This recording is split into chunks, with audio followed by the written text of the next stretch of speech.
Escenario llega de nuevo a la medianoche para poblar una vez más, con uno de los más agudos temas cervantinos, su Teatro del Aire.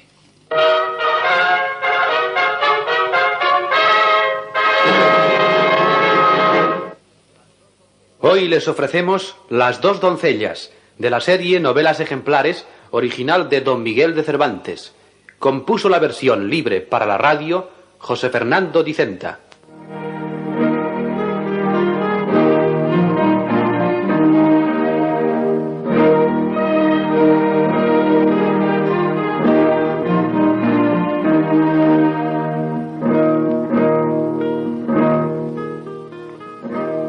A 5 leguas de la ciudad de Sevilla está un lugar que se llama Castilblanco.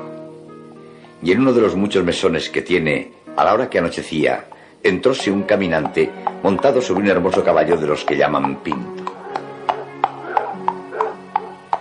No traía criado alguno, y sin esperar a que le tuviesen el estribo, se arrojó de la silla con gran ligereza, dando muestras de honda congoja y gran desasosiego. Acudió luego el dueño de la posada, que era hombre muy diligente en todo aquello que tocaba a su negocio.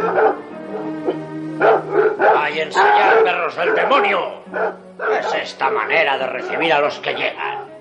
¡Largo de aquí! Disculpe, vuesa merced, el rabioso concierto de mis animales, y dígame en qué puedo servirle. ¿Tenéis habitaciones libres? Una me queda, pero con 2 camas. No veo la dificultad de... No la hay, señor. Pero piense que si algún otro viniera en demanda de reposo, estaréis obligado a compartir con él el aposento. Yo os lo pagaré de modo que os hagáis cuenta de que ya fue ocupado. Tomad un escudo de oro y ahorrad toda otra conversación.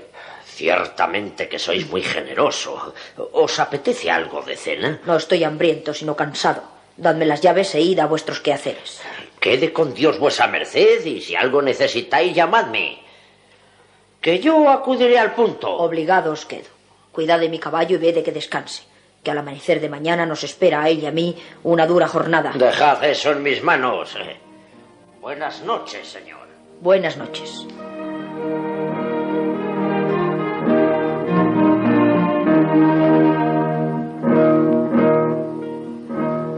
Encerróse el caminante en su aposento, dejando al mesonero confuso y pensativo, pues que a la poca luz de su linterna había entrevisto en el del recién llegado un rostro de gran hermosura y gallarda disposición. Con todo, presto olvidó el suceso, y así cayó sobre el mesón un espeso silencio que aumentaba, si ello fuera posible, la sombra cautelosa de la noche.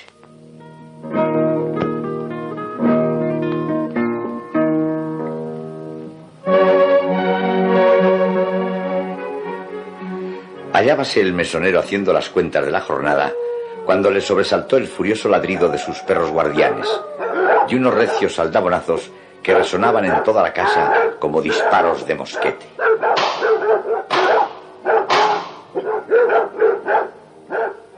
¡Leoncillo! ¡Troncoso!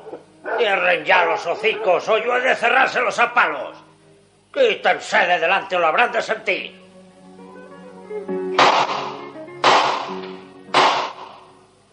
Ya va. Y deje ya de dar golpes o me echará la puerta abajo.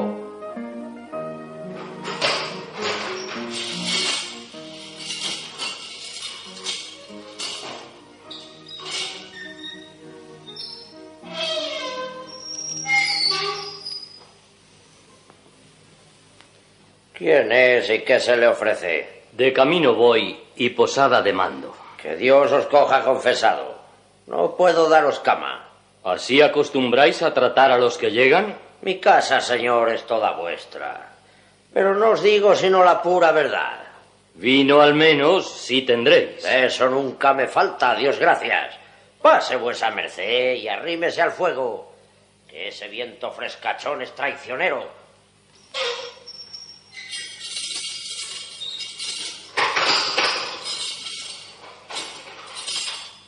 Acomodaos en esa mesa en tanto sirvo un jarro del de Cariñena. Así que no podéis disponer ni de un malcatre en el que yo pueda descansar mis molidos huesos. Y bien que lo siento. Púsose la suerte en contra, que no me es posible serviros como yo quisiera y aun como tengo de hacerlo fama. Beba vuesa merced, que este venillo resucita a los muertos. Si vos me acompañáis... Sea.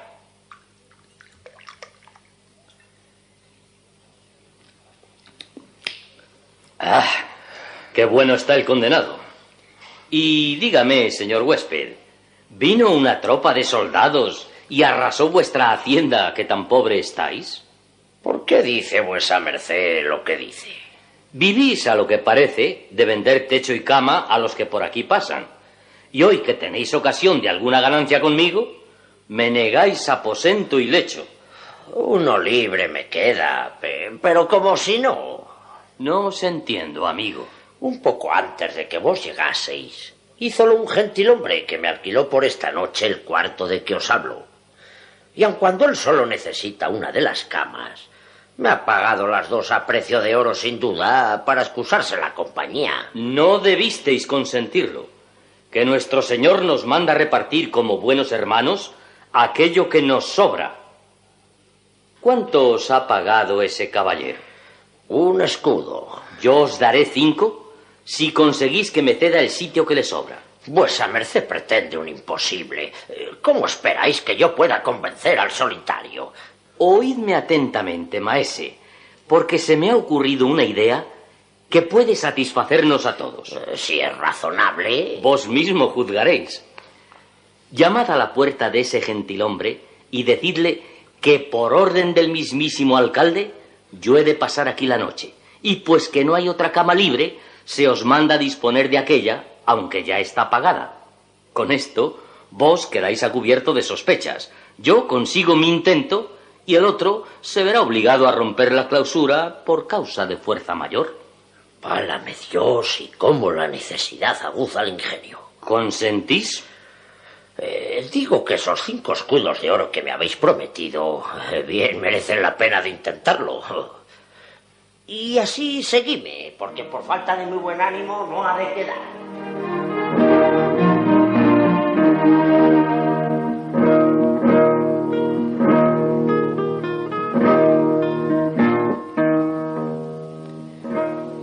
Puso luego por obra el taimado mesonero la engañosa traza, y en resolución, aunque mostrando gran sentimiento, abrió la puerta el primer huésped, y el segundo, pidiéndole perdón del agravio que al parecer se le había hecho, se fue a acostar en el lecho desocupado.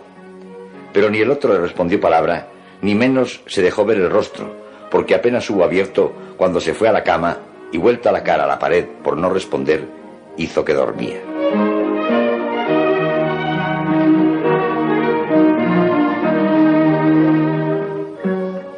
Era la noche de las perezosas y largas de diciembre, y el frío y el cansancio del camino forzaban a procurar pasarla en reposo. Y ya estaba el sueño bailándole en los párpados al ingenioso inoportuno, cuando llegó a sus oídos un suave y contenido llanto como de mujer. Quedóse escuchando durante un largo rato, entre sobresaltado y suspenso. Y así se estuvo hasta que le pareció que sería bien hablarle y ofrecerle para su remedio lo que de su parte podía. Por cierto, señor gentilhombre, que si vuestro llanto no me hubiera movido a condolerme de vos, entendierais que carecía de natural sentimiento o que mi alma era de piedra. Y si esta compasión que os tengo y la determinación que en mí ha nacido de poner mi vida al servicio de vuestro remedio, si es que vuestro mal lo tiene, merece alguna cortesía en recompensa, os ruego que la uséis conmigo, declarándome sin encubrirme ninguna cosa la causa de vuestro dolor. Antes me habéis de prometer no moveros de vuestro lecho, ni venir al mío, ni preguntarme más de aquello que yo quisiera deciros, porque de lo contrario, en el punto en que os sienta mover, me quitaré la vida. Os juro por la salvación de mi alma que a tales condiciones me someto y que no he de quebrantarlas hasta tanto vos no me lo pidáis.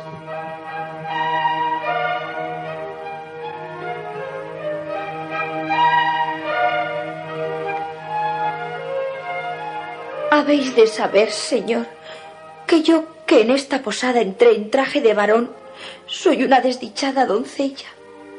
Mi nombre es Teodosia. Mi patria, un principal lugar de esta Andalucía, cuyo nombre callo, porque no os importa a vos tanto el saberlo como a mí el encubrirlo. Mis padres son nobles y más que medianamente ricos, los cuales tuvieron un hijo y una hija, él para descanso y honra suya, y ella para todo lo contrario. Enviaron a mi hermano a estudiar a Salamanca. A mí me tenían en su casa, donde me criaba con el recogimiento y recato que su virtud y nobleza pedían. Y así yo, sin pesadumbre alguna, siempre les fui obediente, ajustando mi voluntad a la suya, sin discrepar un solo punto, hasta que mi mala suerte me ofreció a los ojos un hijo de un vecino nuestro. Llegaron después las miradas, las promesas y los juramentos. Y finalmente, con la promesa de ser mi esposo, di con todo mi recogimiento en tierra y sin saber cómo, me entregué en poder de Marco Antonio, que tal es su nombre. Y apenas hubo tomado de mí la posesión que quiso, cuando de allí a 2 días desapareció del pueblo sin que sus padres ni otra persona alguna supiesen decir ni imaginar dónde había ido. Y así vos, por lo que parece, habéis tomado la determinación de salir a buscarle. Ya sé que he cometido una locura, pero ¿qué camino o senda podía tomar que me llevase a poner término a tanto desconsuelo? Solo temo a mi hermano, que, como os he dicho, está en Salamanca, del cual, si soy conocida, ya se puede entender el peligro en que está puesta mi vida, porque aunque él escuche mis disculpas, el menor punto de su honor pasa a cuantas yo pudiera darle. Siento tanto vuestra desventura que no sé si os diga que a mí me aprieta y duele tanto como a vos misma. Y vaya en vuestro favor los pocos años en los cuales no cabe tener experiencia de los muchos engaños de los hombres. Sosegad, señora, y dormid si podéis lo poco que debe quedar ya de la noche, que en viniendo el día, Dios nos ayudará.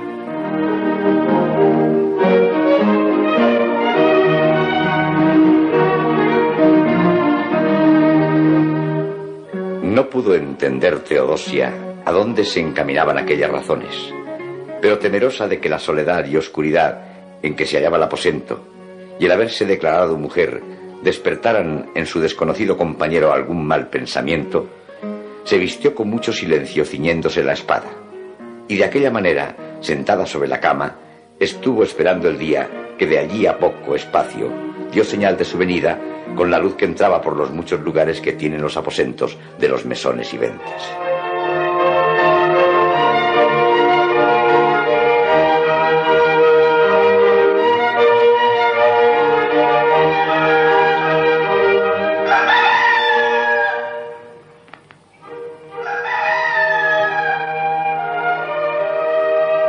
Esperaba Teodosia con el corazón palpitante lo que había de pasar, y así la sobresaltó grandemente el oír la voz del caballero que decía: Levantaos, señora, que yo quiero acompañaros en esta jornada y no apartarme de vuestro lado hasta que como legítimo esposo tengáis a Marco Antonio, que de no ser así, él o yo perderemos la vida.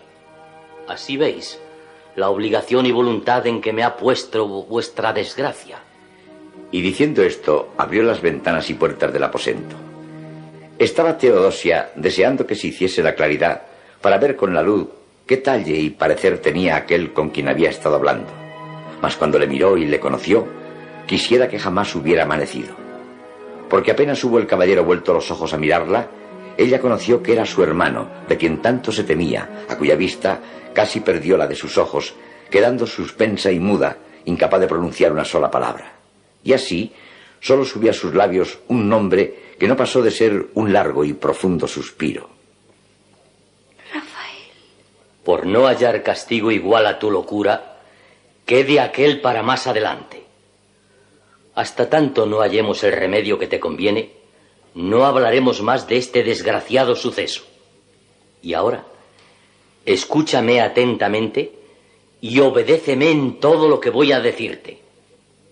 Continuarás el camino vestida de hombre y aún mudarás tu verdadero nombre por el de Teodoro.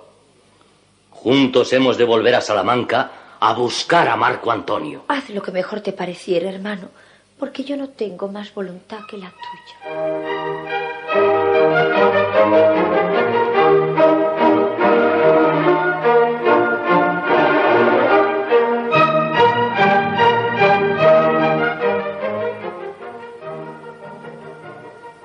Luego de almorzar, estando en orden las cabalgaduras, hecha la cuenta y pagado el mesonero, pusiéronse los dos hermanos en camino.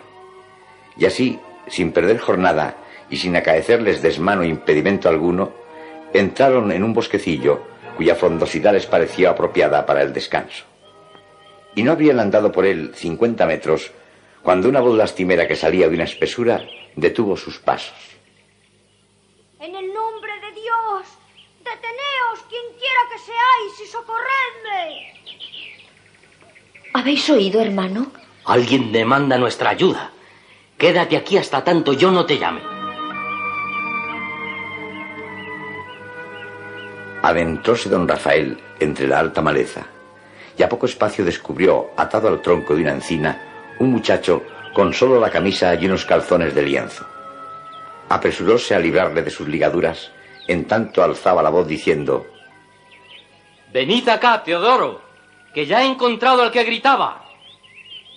Gracias os doy, señor, que ya pensaba que había de morir en este solitario lugar. Calmaos, mozo, y no habléis por ahora, que tiempo tendréis sobrado para hacerlo. Dios nos tenga de su mano. ¿Pero qué es esto? Prestadle vuestra capa al amigo, Teodoro, que en el primer lugar por donde pasemos compraremos una que ayude a remediar la necesidad en que se ve este muchacho. ¿Quién sois y de dónde venís? Mi pueblo es uno que se llama Cazalla y de Sevilla vengo. Era mi determinación la de pasar a Italia a probar ventura en el ejercicio de las armas, como acostumbran hacerlo otros muchos españoles. Pero ha querido mi mala suerte que me haya topado con una partida de bandoleros que me han robado una buena cantidad de dineros, así como mis vestidos. Lo que hemos de hacer es buscar posada que os ayude a remediar vuestras cuitas y a nosotros reposar de la fatiga. Y luego cada cual proseguirá su viaje si es que no os decidís a acompañarnos en el nuestro. Ciertamente os agradezco vuestra generosa invitación, pero pienso seguir mi camino primero, pues no me viene de casta que un mal suceso hiele el calor de mis deseos.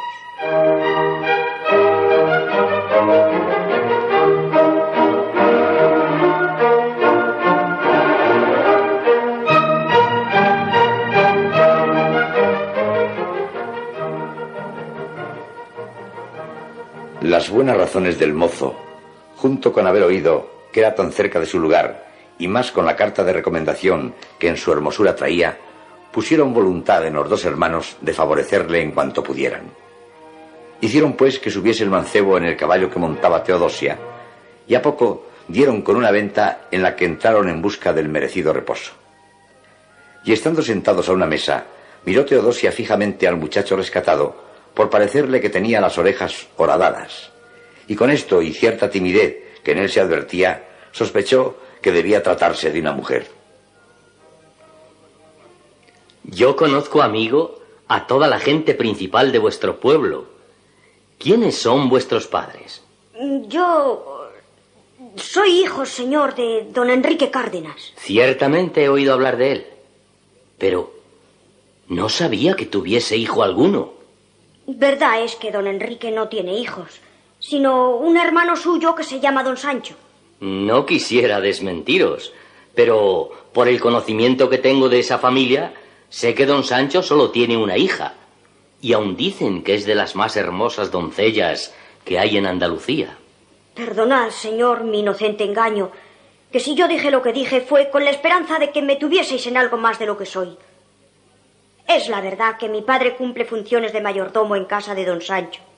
Allí nací yo, y por ciertas diferencias que tuve con él, habiéndole tomado una buena cantidad de dineros, quise venirme a Italia, como ya os he dicho, y seguir el camino de la guerra, por quien vienen, según he visto, a hacerse ilustres aun los de más oscuro linaje. De nada tenéis que disculparos. Antes he de hacerlo yo por mi enfadosa curiosidad. Nadie os obliga a que descubráis lo que no queréis. Y ahora, disculpadme, Teodoro os hará compañía en tanto yo me retiro a mi aposento. Dios os guarde, señor, y ojalá pueda pagaros algún día con creces la generosidad de que dais muestra. Cumplo mi deber como buen cristiano. Y no se tarden mucho, porque aún nos queda por recorrer un largo camino.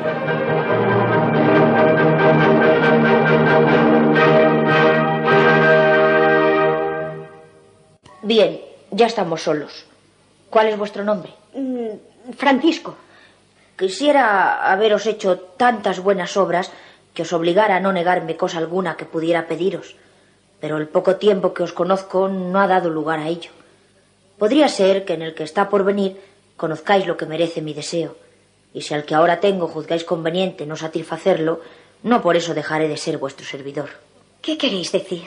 Aunque tengo tan pocos años como los vuestros, tengo más experiencia de las cosas del mundo de lo que ellos prometen, pues con ella he venido a sospechar que vos no sois varón, sino mujer. Y si esto es verdad, confesadlo, que yo os juro por la fe de caballero que profeso, que he de ayudaros y serviros en todo aquello que pudiere. Ni quiero ni puedo negaros, señor, que vuestra sospecha no haya sido verdadera. Mujer soy, y la más desdichada que hayáis podido conocer. En lo que toca a mi patria, la verdad he dicho. En lo que a mis padres toca, mentí, pues yo soy la hija de don Sancho Cárdenas, como dijo vuestro hermano. Mi nombre es Leocadia. Y con esto creo haber satisfecho vuestro legítimo deseo de saber todo aquello que pueda referirse a quien habéis salvado. No del todo. Falta que me expliquéis la mudanza de traje. A 2 leguas de mi lugar hay otro de los más ricos y nobles de Andalucía, en el cual vive un caballero muy principal, padre de un gentilhombre llamado Marco Antonio. Así por la vecindad de los lugares como por ser aficionados a la caza, ambos venían a mi casa algunas veces y en ellas estaban 5 o 6 días. Y habiendo mirado más de aquello que me fuera lícito y considerado la calidad del linaje de Marco Antonio y la mucha cantidad de bienes que su padre tenía, me pareció que si le alcanzaba por esposo era toda la felicidad que podía caber en mi deseo. Y así, habiéndome dado él su fe y su palabra de casarse conmigo, porque tales cosas no se las llevase el viento, hícele firmar un papel en el que declaraba su cristiana intención. Y hecho esto, le cité que una noche viniese de su lugar al mío y entrase por los muros del jardín a mi aposento. Llegóse, en fin, la noche por mí tan deseada. ¿Y qué ocurrió, Dios mío? Decidme qué fue lo que ocurrió. Que no vino. Dios sea loado. De allí a 8 días supe, por nueva cierta, que se había ausentado de su pueblo y llevado de la casa de sus padres a una doncella de su lugar, hija de un principal caballero llamada Teodosia, doncella de extremada hermosura y de rara discreción. Los celos que me envenenaron secaron mi paciencia y acabaron con mi cordura. Y así, hurtando a un paje de mi casa sus vestidos, determiné de abandonar a los míos y ponerme en camino a la busca de Marco Antonio. Luego me sucedió lo que ya sabéis con una cuadrilla de bandoleros. Veo que no estáis en tiempos de admitir consejos saludables. De mí os he decir lo que ya os he dicho. Os he de ayudar en todo aquello que fuere justo y yo pudiere. Y lo mismo os prometo en nombre de mi hermano, que su natural condición y nobleza no le dejarán hacer otra cosa. Lo que sí os ruego es que me deis licencia para que yo pueda decirle lo que sé de vuestra hacienda, para que os trate con el comedimiento y respeto que merecéis y para que se obligue a mirar por vos como es de razón. Licencia que ya tenéis, pues solo en vosotros he hallado consuelo en mi soledad y desamparo. Pienso que por ahora no debéis cambiar de traje, y en lo que a lo demás se refiere, dejad su cuidado al tiempo, que es gran maestro en dar y hallar remedio a los casos más desesperados.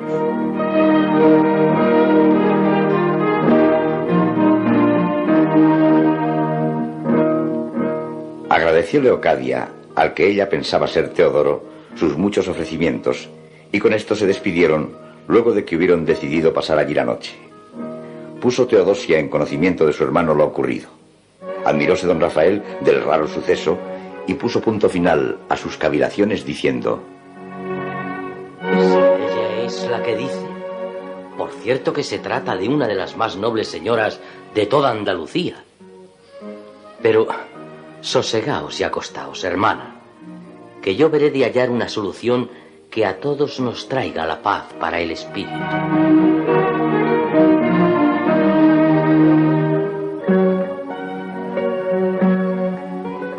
Acostóse Teodosia según se le ordenaba, pero no llegó con ello el deseado sosiego, que ya tenía tomada posesión de su alma la rabiosa enfermedad de los celos.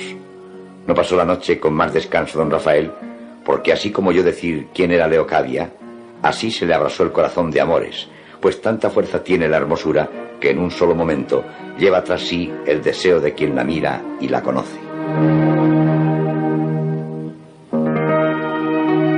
Enteróse don Rafael al día siguiente por un común amigo de ambos, que casualmente llegó a la venta, que estaba Marco Antonio por tierras de Barcelona.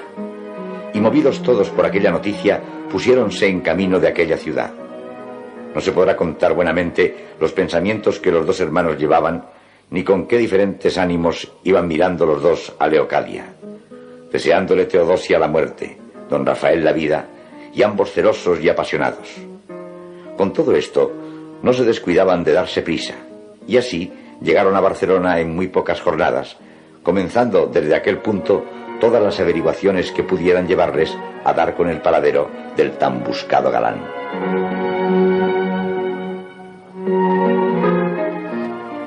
Quiso la buena suerte, que es en este mundo la más fiel aliada de los enamorados, que llegase a conocimiento de don Pedro Vique, famoso caballero catalán, la porfía y terquedad de aquella búsqueda. Con lo que sin más dilación les envió uno de sus pajes rogando a aquellos gentiles hombres se llegaran a su casa si tanto les interesaba tener noticias de aquel por quien tanto preguntaban. Hízolo así don Rafael y sus acompañantes, y recibidos que fueron por don Pedro: tomen asiento vuesas mercedes y óiganme atentamente. He sabido, no importa cómo, del interés que habéis demostrado tener en hallar a un caballero andaluz llamado Marco Antonio. ¿Sabéis vos dónde podríamos dar con él? Sí, y aunque no sé por qué ni para qué le buscáis, debo advertiros que ese bravo mozo se halla bajo mi protección y cuidado. Marco Antonio está en mi casa. Necesito verle a su lado. Nunca fue la impaciencia buena consejera. Antes de llevaros con él, conviene que os enteréis de las causas que motivan el que ese mozo se halle bajo mi techo. Perdonad, don Pedro, la natural vehemencia de estos dos muchachos. Ellos escucharán vuestras razones con más comedimiento del que han demostrado, tanto porque así lo exige la cortesía, como porque yo se lo ordeno. Hace unos días suscitóse una riña entre las gentes de las galeras y las de la ciudad. Lleváronlas de perder en aquella pendencia los de las galeras, a los cuales les fue forzoso retirarse poco a poco y con el agua a la cintura hasta sus esquifes en medio de una lluvia de cuchilladas. Viendo los de la ciudad que se les escapaban, acudieron a las piedras. Y quiso el destino que una acertase en la sien a Marco Antonio con tanta furia que dio con él en tierra. Acudí en su defensa y no sin trabajo pude sacarle de aquel infierno y traerlo a mi casa donde, como ya os he dicho, le tengo y le cuido. Aquí me enteré de su nombre sin que ninguna otra circunstancia sobre su vida o parientes llegase hasta mí. Por eso os mandé llamar cuando supe que le buscabais. Y ahora, señores, yo os llevaré hasta su aposento, pero no olvidéis que su herida es grave y que por consejo de los médicos ha de tratársele con harta mesura y cuidadosa prudencia. Oían esto Leocadia y Teodosia, con el mismo sentimiento que si oyeran la sentencia de su muerte, mas por no dar muestra de su dolor, le reprimieron y callaron. Solo Leocadia determinó de hacer lo que le pareció más conveniente para satisfacción de su honra, y fue que así como entró en el aposento donde se hallaba Marco Antonio, llegóse a la cabecera del herido y asiéndole de la mano le dijo estas razones: No estáis en situación, Marco Antonio, en que se puedan y deban gastar con vos muchas palabras. Y así, solo quiero que me oigáis algunas que convienen, si no para la salud de vuestro cuerpo, sí para la de vuestra alma. Y para decíroslas, es menester que me deis licencia y me advirtáis si estáis dispuesto a escucharlas, porque no sería razón el que, habiendo yo procurado desde el punto en que os conocí complaceros en todo, en este instante, que lo tengo por postrero, seros causa de pesadumbre. Decid, señor, lo que queráis, que no estoy tan acabado que no pueda escucharos. Si el golpe que habéis recibido no os ha llevado de la memoria la imagen de aquella a quien jurasteis eterna fidelidad, bien os debéis acordar de quién fue Leocadia y de la palabra que la disteis firmada de vuestro puño y letra. Leocadia. Yo soy temerosa de que nuevos accidentes y nuevas ocasiones no me quitasen lo que tan justamente es mío, así como supe que habíais partido de vuestro lugar, atropellando infinitos inconvenientes, determiné seguiros en traje de hombre con la intención de buscaros por todas las partes de la tierra hasta hallaros, de lo cual no os debéis maravillar si es que alguna vez habéis sentido hasta dónde llegan las fuerzas de un amor verdadero y la rabia de una mujer engañada. Algunos trabajos he pasado en esta mi demanda, todos los cuales los juzgo y tengo por descanso, porque ellos hasta vos me han traído. Que puesto que estáis de la manera que estáis, si fuere Dios servido de llevaros de esta a mejor vida, con hacer lo que debéis a quien sois, antes de la partida, me juzgaré por más que dichosa, prometiéndoos, como os prometo, de darme tal vida después de vuestra muerte, que bien poco tiempo se pase sin que os siga en esta última y forzosa jornada. Y así os ruego, primeramente por Dios, a quien mis deseos e intentos van encaminados, y luego por vos, que puesto me debéis más que a nadie, me recibáis por vuestra legítima esposa, no permitiendo que haga la justicia lo que con tanta obligación debéis hacer vos de buen grado. No puedo negar, señora, que os conozco, puesto que vuestra voz y vuestro rostro no consentirán que lo niegue. Tampoco puedo negar lo mucho que os debo. Ni os tengo ni os tendré el menos por lo que habéis hecho. Pero, pues mi corta suerte me ha traído a término, como vos decís, que creo que será el postrero de mi vida, y son semejantes trances los de las verdades. Quiero confesaros una, que ahora no sea de vuestro gusto. Bien pudiera ser que más adelante os sea de provecho. Callad, Marco Antonio. Os fatigáis en exceso. Os quise bien, y me quisisteis. Pero el papel que os firmé fue más por cumplir con vuestro deseo que con el mío. Porque antes de que lo firmase, tenía entregada mi voluntad y mi alma a otra doncella llamada Teodosia.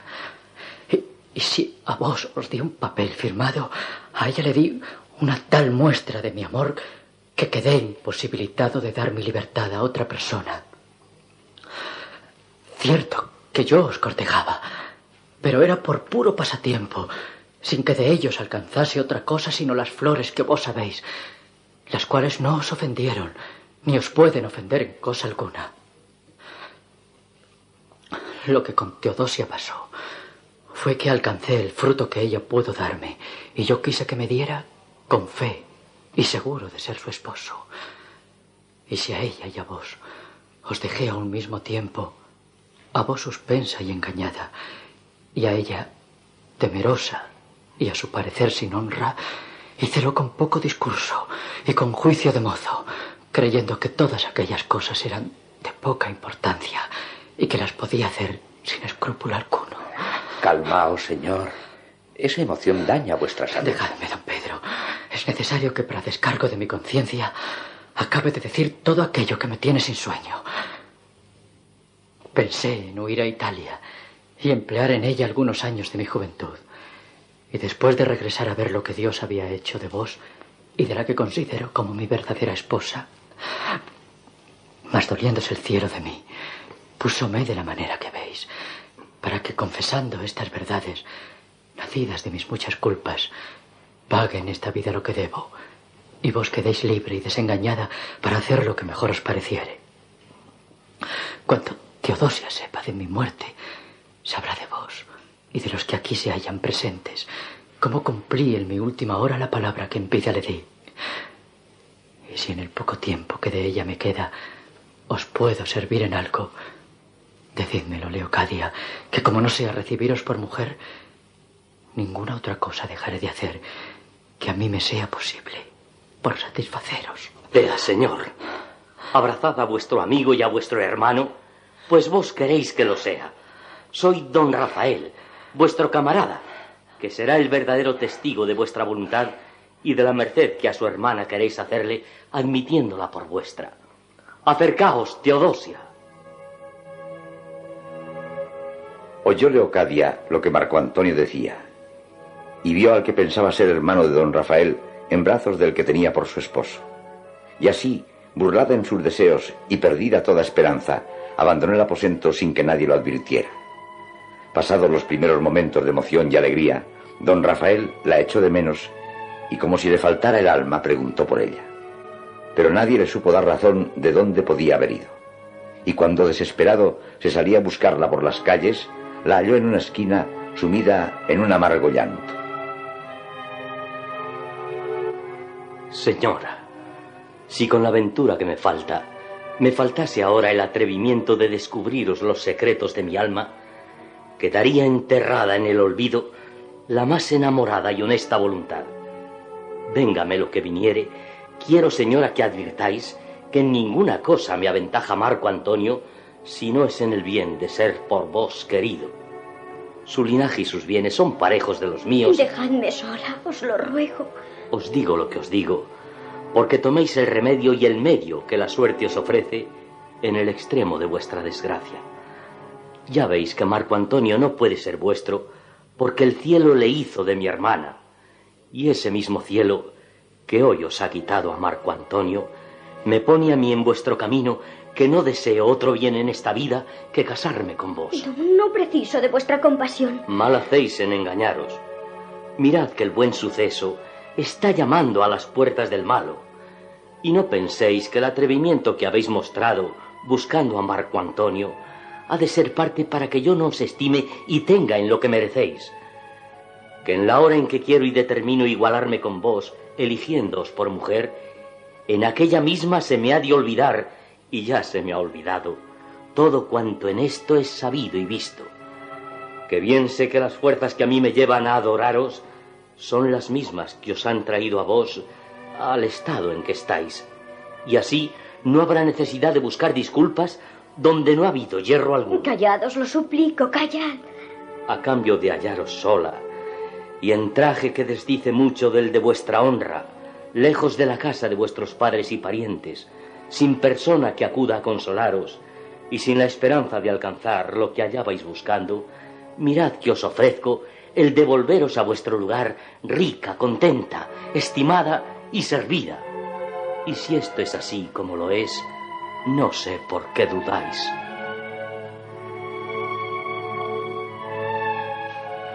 Pues así lo ha ordenado el cielo y no está en mi mano oponerse a lo que él determinado tiene.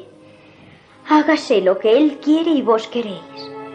Sabe el mismo Dios, con la vergüenza que vengo a condescender a vuestra voluntad, no porque no entienda lo mucho que en obedeceros gano, sino porque temo que incumpliendo vuestro gusto me habéis de mirar con otros ojos de los que quizá hasta ahora, mirándome, os han engañado.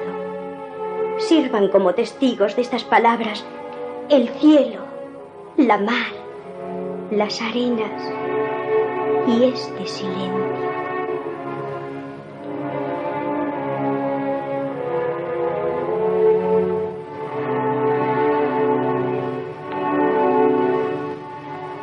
Retornaron don Rafael y Leocadia a casa de don Pedro, que estaba con grandísima pena de su falta. Y así como supo lo ocurrido, unió su gozo al de Teodosia y Marco Antonio, que es condición natural y propia de la nobleza catalana, el saber ser amigo y favorecer a todos los que de ellos tienen necesidad alguna. Y quiso Dios, que así lo tenía ordenado, tomando por medio e instrumento de sus obras, cuando a nuestros ojos quiere hacer algunas maravillas, lo que la misma naturaleza no alcanza, que la alegría y poco silencio que Marco Antonio había guardado fuese parte para mejorarle, de manera que al otro día, cuando le curaron, le hallaron fuera de peligro. Y de allí a 2 semanas se levantó tan sano que sin temor alguno se pudo poner en camino. Es de saber que en el tiempo que estuvo postrado en el lecho del dolor, hizo voto, si Dios le sanaba, de ir en romería y a pie a Santiago de Galicia, a cuya promesa se unieron las de don Rafael, Teodosia y Leocadia.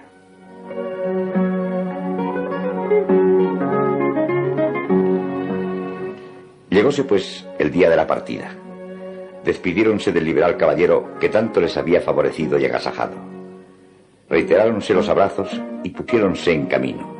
Y así, sin sucederles revés ni desmán alguno, llegaron tras duras y pacientes jornadas a Santiago.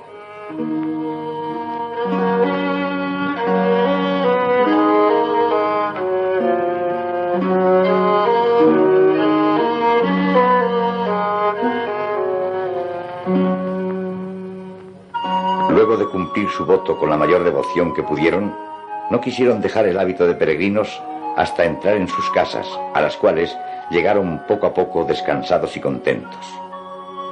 Descubríase desde la parte donde estaban un ancho valle, en el que vieron a la sombra de un olivo un dispuesto caballero sobre un poderoso caballo, con una blanquísima adarga en el brazo izquierdo y una gruesa y larga lanza terciada en el derecho. Y observando con atención, acabaron de descubrir como a unos 50 metros del primero esperaba otro caballero de hierro vestido y jinete sobre un fogoso corcel, lo que daba muestras de tratarse de dos mortales enemigos.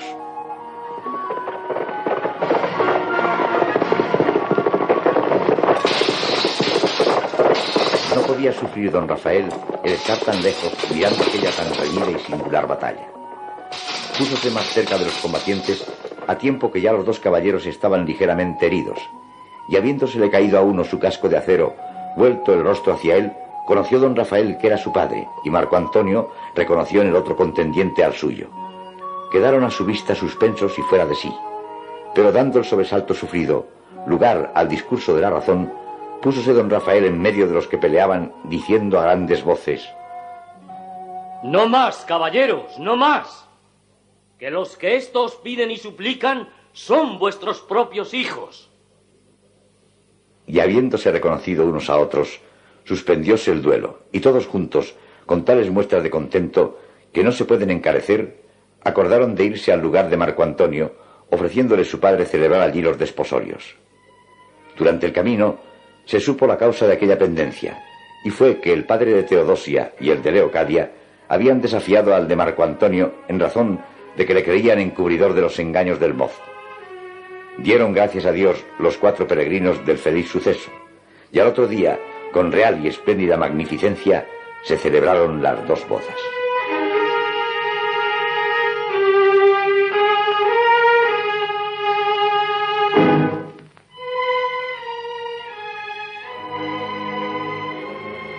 Dice el autor de esta novela que largos y felices años vivieron los desposados, dejando tras de sí ilustre generación y descendencia, que hasta hoy perdura en los 2 lugares de la Andalucía, y que si no se nombran es por guardar el decoro a las 2 doncellas a quien quizá las lenguas maldicientes o neciamente escrupulosas les harán cargo de la ligereza de sus deseos y del súbito mudar de sus trajes, a los que ruega dicho autor no se arrojen a censurar semejantes libertades, hasta que miren en sí mismos si alguna vez han sido tocados de estas que llaman flechas de Cupido.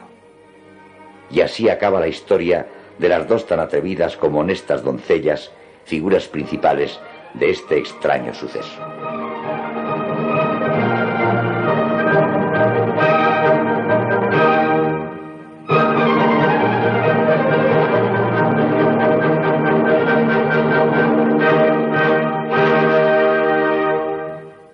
Han escuchado ustedes Las 2 doncellas, de la serie Novelas Ejemplares, original de Don Miguel de Cervantes. Fue interpretada por la Gran Compañía de Actores de Radio Madrid, con arreglo al siguiente reparto por orden de intervención: el mesonero, Manuel Lorenzo; Teodosia, Juana Ginzo; don Rafael, Luis Durán; Leocadia, Matilde Vilariño; don Pedro Vique, Julio Varela; Marco Antonio, Alfonso Gallardo; y Teófilo Martínez como narrador de la serie. Control y registro de sonido, Esteban Cavadas. Montaje musical, Enrique Aroca. Director, José Fernando Dicenta.